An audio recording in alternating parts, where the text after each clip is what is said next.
ان ہڈیوں کا مزید معائنہ کرنے پر وانگ ییرونگ نے جانا کہ ان میں بھی قدیم چینی تحریریں تھیں اور ایکل ہڈیوں پر چینی رسم الخط بھی ملا۔ ویسے تو برونز رسم الخط ہی کافی جدید تھا اور اس وقت کے لیے فعال بھی تھا، لیکن چینی حروف اکثر ہم آہنگ نہیں تھے۔ پہلی شاہی مہر سفید جیڈ پر کھدی ہوئی تھی جو کہ پہلے شہنشاہ نے بنوائی۔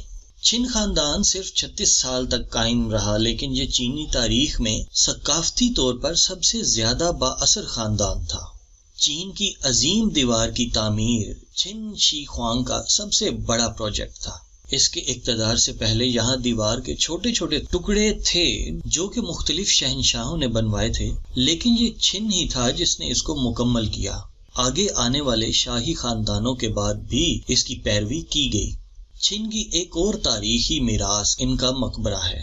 1974 میں کچھ کسان شانشی چین میں ایک کنواں کھود رہے تھے، تب انہوں نے ایک قدیم چینی جنگجو کا مٹی سے بنا ہوا سر دیکھا۔ اب ہم انہیں ٹیراکوٹا آرمی کے جنگجوؤں کے نام سے جانتے ہیں۔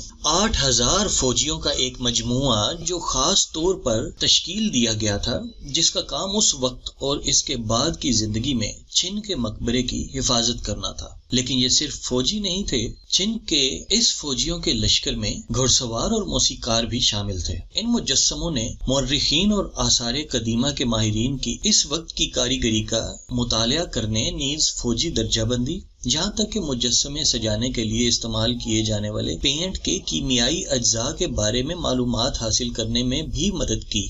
مہر کا رسم الخط بہت خوبصورت تھا اور اس نے اپنے مقصد کو بخوبی انجام دیا، لیکن جب بات سرکاری دستاویزات کو جلد تیار کرنے پر آئی تو یہ اتنا آسان نہیں تھا۔ یہ وہ وقت تھا جب چینی زبان کا پہلا جدید نسخہ یعنی کہ ورژن کلیریکل رسم الخط کے ساتھ تیار کرنا شروع کیا گیا۔ تاریخ میں 2006 قبل مسیح سے 2020 تک کلیریکل رسم الخط لی شو نظر آتا ہے۔ یہ مہر کا رسم الخط زیادہ آسان ورژن تھا، جہاں مسلسل بل کھاتی ہوئی لکیروں اور دائروں کو سیدھی لکیروں اور چوکوں کے ساتھ تبدیل کر دیا گیا۔ جو کلیریکل رسم الخط بعد میں تیار کیا گیا، اسے ہی آج ہم چینی رسم الخط کے طور پر جانتے ہیں۔ اس میں سٹروک کے انداز میں آسانیاں پیدا کرنے کے علاوہ زیادہ تبدیلیاں نہیں کی گئیں۔ لیکن چینی حروف کا ارتقاء وہیں نہیں رکا۔ آج کل اس کے 2 نسخے موجود ہیں۔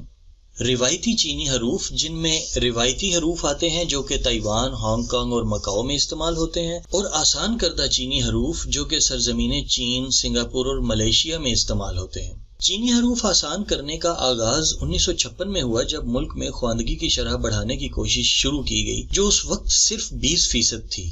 جب کمیونسٹ پارٹی نے اقتدار سنبھالا، چینی عہدیداروں نے آسان چینی حروف پر مشتمل دستاویزات کی تشہیر شروع کر دی۔ لکیروں کو کم کرنے کی کوشش کر کے چینی حروف کو آسان بنایا گیا، لیکن روایتی بمقابلہ آسان کی بحث کسی بھی تعلیم سے بالا تر ہے۔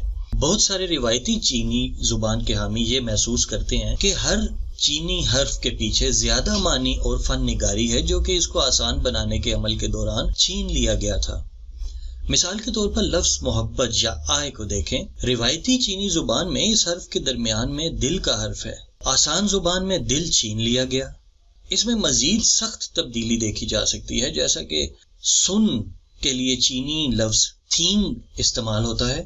روایتی چینی زبان میں کان، دل، آنکھیں اور ایک لکیر جو دل اور آنکھوں کو الگ کرتی ہے دکھایا گیا ہے، جو کہ الگ الگ توجہ دلاتی ہے۔ اس کا مطلب ہے کہ سننے کے لیے کسی کے دل، آنکھیں اور کان کی قطعی توجہ دینے سے ہی پتہ چلتا ہے کہ ہم کسی کی طرف یا کیا سن رہے ہیں۔ اب آسان زبان دیکھیں، جس میں اصل سے مکمل طور پر ترمیم کر دی گئی، جیسا کہ بائیں طرف کا حرف کھو یعنی کہ منہ ہے، اور دائیں طرف کا حرف چن جو کہ وزن کی پیمائش کرنے کی ایک اکائی ہے۔ یہاں غور کریں تو پتہ چلتا ہے کہ تصویری حرف اور لفظ کے اصل معنی کے مابین کوئی خاص رابطہ نہیں ہے، لیکن چینی عہدے دار صرف حروف کو آسان بنانے کی کوشش نہیں کر رہے تھے، بلکہ وہ زبان کو عالمگیر بنانے کے لیے اس کا رومن نسخہ یعنی ورژن تیار کرنا چاہتے تھے تاکہ ان کے تلفظ کے لیے دنیا بھر کے لوگوں کو سیکھنے میں مدد ملے۔ جیسا کہ ہم سب جانتے ہیں کہ چینی زبان لکھنے کے لیے الگ طریقے سے سیکھا جاتا ہے اور اس کو صرف بول چال کے لیے الگ طریقے سے سیکھا جاتا ہے۔ ماؤ زیڈونگ نے ایک ماہر معاشیات جس کو ماہر لسانیات کے طور پر کام سونپا، جس کا نام چو یوانگ یوانگ تھا، ایک ایسی پیشکش جسے وہ کسی طور پر انکار نہیں کر سکتے تھے۔ ماؤ زیدونگ نے چینی حروف کو تقریباً مکمل طور پر ختم کر دیا تھا۔ اس سے پہلے کہ ماؤ کی اصلاح کے مطابق روایتی حروف کو مکمل طور پر ختم کر دیا جاتا اور چینی زبان کو رومن کر دیا جاتا، ماؤ نے 1949 میں جوزف اسٹالن سے ملاقات کی۔ ماؤ نے اپنے چینی تحریری اصلاحات کے منصوبے دکھائے اور اسٹالن سے مشورہ مانگا۔ ماؤ کے ذاتی سیکرٹری کی ایک یادداشت کے مطابق اسٹالن نے ماؤ سے کہا، آپ ایک عظیم ملک ہیں اور آپ کو اپنے چینی حروف تہجی قائم رکھنے چاہیے۔ آپ کو صرف لاطینی حروف تہجی استعمال نہیں کرنے چاہیے۔